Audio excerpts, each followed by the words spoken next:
It was a day of small moves for the major U.S. indices Friday as investors weighed a staggering drop in consumer sentiment against rosy quarterly results from Walt Disney.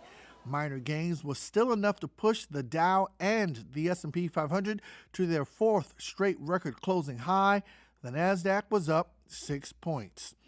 U.S. consumer sentiment plunged to a decade low, according to the early August reading from the University of Michigan. The sharp decline in consumer attitudes was across all income groups, ages, education levels, and regions. American consumers are worried about inflation and the health crisis. Chris Wang, research director at Runnymede Capital Management, says Friday's survey is a reminder that the health crisis remains a risk, but not enough to derail the stock market's long-term run.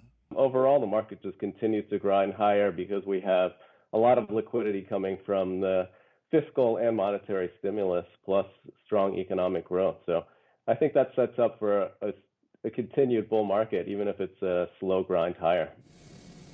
Walt Disney was a source of optimism one day after announcing stronger than expected subscriber numbers for Disney Plus and a return to profitability at its theme parks. Shares of Disney rallied less than a full percent. Boeing is sending its Starliner spacecraft back to the factory in an effort to find out what's wrong with its propulsion system valves.